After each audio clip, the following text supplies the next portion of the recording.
Mi nombre es Jorge García, soy director, programador, diseñador de audio y un montón de cosas más en Meca Studios. Desde chico, siempre mi sueño, mi objetivo fue como crear videojuegos, ¿no? Cuando los conocí como mucho más formalmente, me enamoraron un chingo y de toda la vida siempre fue como de, pues voy a hacer videojuegos, me voy a dedicar a crearlos. Pero la neta es que no era tan fácil, pero siempre se me quedó como esa idea de hacerlos. Entonces, de toda la vida mi objetivo fue estudiar para poder desarrollar videojuegos. Terminé estudiando sistemas computacionales y de ahí me comencé a dedicar más a la parte de desarrollo web, de cosas enfocadas un poquito más como a diseño, animaciones. Todavía no podía dedicarme a desarrollar videojuegos porque no tenía los skills ni tampoco las herramientas para hacerlo. Como sabía que no podía dedicarme a hacer videojuegos en ese momento, como la segunda opción o lo que también integraba como todas estas artes que estaban a mi alcance y que tenía chance de con mi computadora comenzar a crear, era como esto de los sitios web, páginas, crear música también, probar sintetizadores y demás. Siempre fue como un gran hobby y un gran interés que tuve y ese fue como el camino a... Yo soy de un pueblo muy pequeño llamado Alto Tonga, Veracruz. Realmente no había como mucho que hacer ahí, ¿no? Era básicamente jugar fútbol y jugar fútbol. Entonces, a mí siempre me interesó como poder explorar más allá de lo que tenía al alcance. Y cuando llegó esta consola del Atari 2600, sí me voló la cabeza porque era algo muy diferente a lo que había probado antes. Era una interacción muy personal, ¿no? Y era como justo lo que estaba buscando. La verdad es que yo nunca fui mucho, por ejemplo, de leer libros, ¿no? O ver películas y demás. Entonces, cuando llegó los videojuegos, me dieron la oportunidad de acercarme a este medio con el cual me identifiqué rápidamente. Sin embargo, no fue hasta que tuve el Super Nintendo que llegó a mis manos por ahí Earthbound.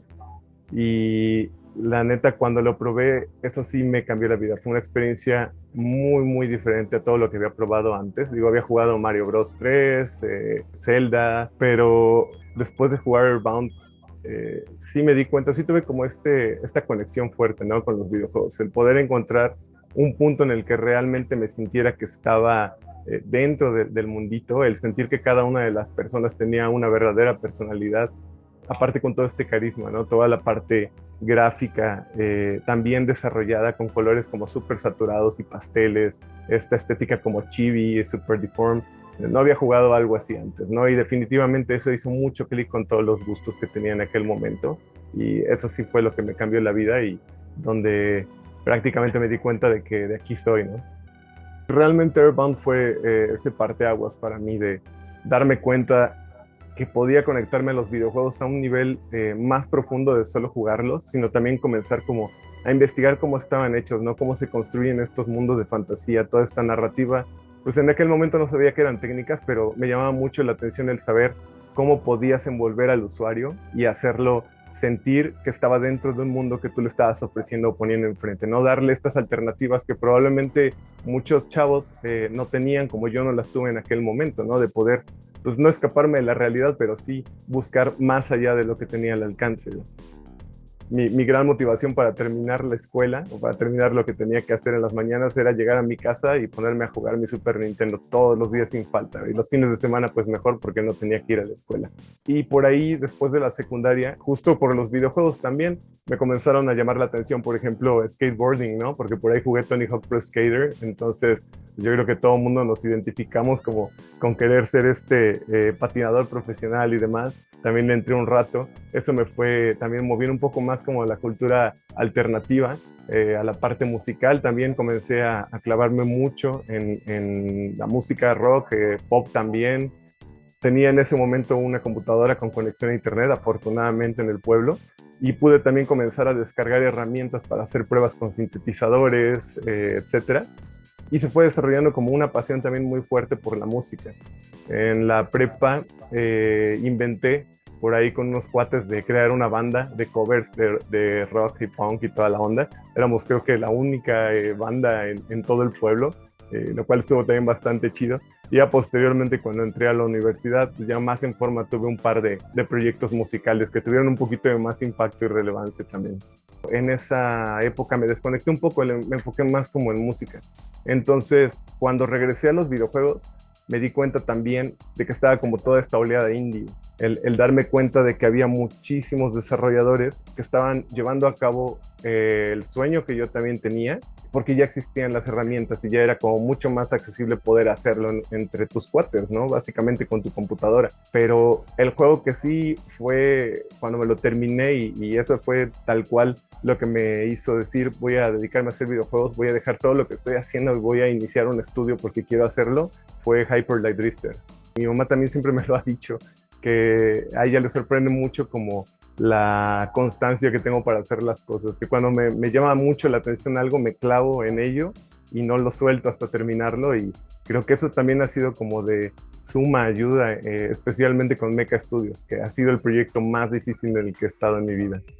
Yo creo que algo que nos apoyó mucho para llegar a tomar esa decisión y para hacerlo fue como esa inocencia que teníamos, ¿no? Sobre lo que era desarrollar videojuegos. Se nos hizo muy fácil el ver otros productos y decir, claro que nosotros lo podemos hacer, hemos hecho la parte gráfica, hemos hecho la música, hemos jugado un montón de videojuegos, lo que sigue pues es hacerlo, ¿no? Entonces nos aventamos de cabeza, de tal cual, al proyecto de lleno.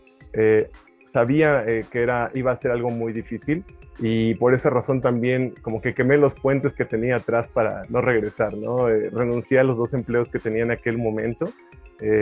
Iniciamos este proyecto con mi amigo Héctor y muchas de la parte de desarrollo y la experiencia la fuimos obteniendo on the fly. Realmente no teníamos experiencia previa a crear videojuegos, no habíamos hecho nunca un videojuego completo, ni habíamos planeado hacer uno similar. Entonces fue una experiencia bastante compleja, pero muy satisfactoria al final del día. Cuando empezamos el proyecto, la idea original era tener este juego de acción-aventura y, por así decirlo, la parte innovadora, entre comillas, era el setting post-cyberpunk, ¿no? Comenzamos a tomar como todas estas referencias de cosas con las que crecimos, las Tortugas Ninja, Final Fight, Akira, ¿no? Blade Runner, cosas de ciencia ficción. Las fuimos fusionando hasta crear este concepto de Neon City Riders, pero al final del día, después de meterle, que será un año, año y medio de desarrollo y de haber creado como las mecánicas básicas y sus dinámicas, me di cuenta de que no era suficiente para sostenerse como un producto de la calidad que yo había visualizado en un inicio. Fue ahí cuando decidí experimentar con el concepto de qué pasaría si tuviéramos un mundo abierto en 2D que realmente fuera abierto, ¿no? Porque, digo, nos estamos basando principalmente en Zelda Link's Awakening, por ejemplo, ¿no? Pero Link's Awakening o todos los Zeldas 2D tienen como una secuencia muy específica de calabozo 1, 2, 3, 4, etc. Y en aquel momento se me hizo muy fácil pensar que la idea innovadora iba a ser, vamos a poner un hub en el centro y de ahí tú puedes avanzar en la dirección que quieras, ¿no? Fusionarlo un poco más y orientarlo más a la parte Metroidvania para que sí hubiera como estos soft locks, pero que sí le diera también mucha libertad al usuario de explorar. Digo, en el pitch principal de nuestra campaña de Kickstarter, la primera palabra que aparece en nuestro sitio es Explore.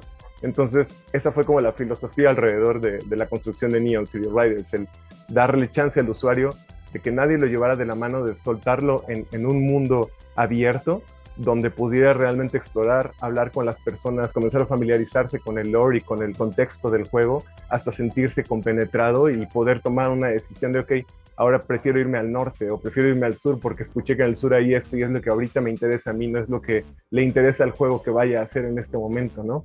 Entonces, alrededor de esa idea fue que comenzamos a trabajarlo, y rápidamente me di cuenta de que iba a ser mucho más difícil de lo que esperaba, que por una razón muy específica, los juegos de Action Adventure 2D principalmente llevan una secuencia, ¿no? Porque el control y el manejo del game design y especialmente el level design es muy, muy complejo, especialmente para alguien que no tenía experiencia haciendo videojuegos. Entonces, nos tomó muchísimo más de lo que esperábamos completar y que se sintiera pues acercado a la experiencia que tenía en la cabeza. Yo agradezco muchísimo el haber podido encontrarme con estas personas con quien hiciéramos un clic tan fuerte y no solamente como desde el punto de vista del concepto del juego, del estudio, ¿no? Sino incluso de la filosofía de vida y de trabajo, que creo que eso es lo más importante. El hecho de que los tres no supiéramos exactamente a qué nos estábamos aventando, pero los tres tuviéramos ese mindset de tenemos que terminarlo, porque tenemos un compromiso no solo con las personas, ¿no?, que apoyaron Kickstarter, los que lo están esperando, es con nosotros mismos. Este es como el sueño que queremos seguir y lo vamos a tener que alcanzar de una u otra forma. Afortunada o desafortunadamente, era el único programador en el estudio en aquel momento. Entonces, de ese lado no había como tanto problema de comunicación, porque lo que se me ocurría, por ejemplo, ayer en la noche, podía en ese mismo momento prender la compu, programarlo y probarlo y ver si iba a funcionar o no iba a funcionar. Y posteriormente lo que consideraba que iba a funcionar, ya pedía los assets o ya comenzaba a organizarlos, y yo me encargaba de estar siempre pendiente de todas las tareas que llevaban, por ejemplo, Héctor y Josué, de sus respectivas áreas, y asegurarme que las terminaran a tiempo para que la tarea que seguía y que dependía de esa estuviera completada y lista, ¿no? Entonces, así fue como nos las arreglamos durante 3 años y medio. También creo que por eso tardó tanto tiempo el desarrollo del juego, porque solamente éramos 3 personas más un par de colaboradores, y todo este pipeline que fue on the fly fue parte de la experiencia de ir aprendiendo a desarrollar en general, ¿no?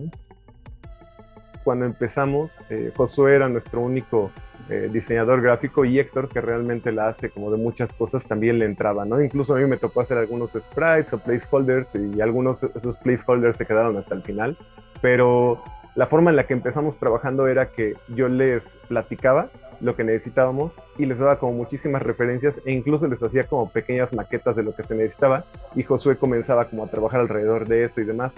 Más o menos como al año y medio que comenzamos como a alinearnos también en cuanto a la parte de dirección, y que Josué también comenzó como a tomar un poco más en serio tal vez su rol, ¿no?, de dirección de arte. Fue que comencé también a darme cuenta de que iba a ser inalcanzable completar un proyecto con una visión solamente, ¿no? Que al final del día Mecha Studios no es una idea ni es una persona que comenzó esto, sino es un equipo, ¿no? Y eso es lo que había que celebrar. Entonces también comencé a confiar mucho más en mi equipo de desarrollo y a darle como mucha más libertad a Josué, decirle, bueno, a mí se me ocurre que esto es lo que debería de ir, la dirección es esta, estos son como los parámetros en los que podemos hacer las cosas, haz lo que tú consideres que está padre, que tú también te diviertas haciendo tu trabajo, porque al final de cuentas esa es la filosofía de Mecha Studios. Comenzamos el estudio, sí, por seguir un sueño y por hacer lo que nos gusta, pero realmente fue porque ninguno de los tres estábamos satisfechos con los empleos que teníamos en aquel momento. Teníamos probablemente una buena paga, teníamos probablemente espacio para trabajar, pero no teníamos como espacio para experimentar ni para poder alimentar esa creatividad que a los tres teníamos esa urgencia enorme de explotar, ¿no? De nada sirve tener un proyecto si no nos divertimos, si no explotamos nuestra creatividad en ello y no nos sentimos satisfechos individualmente con los que estamos haciendo.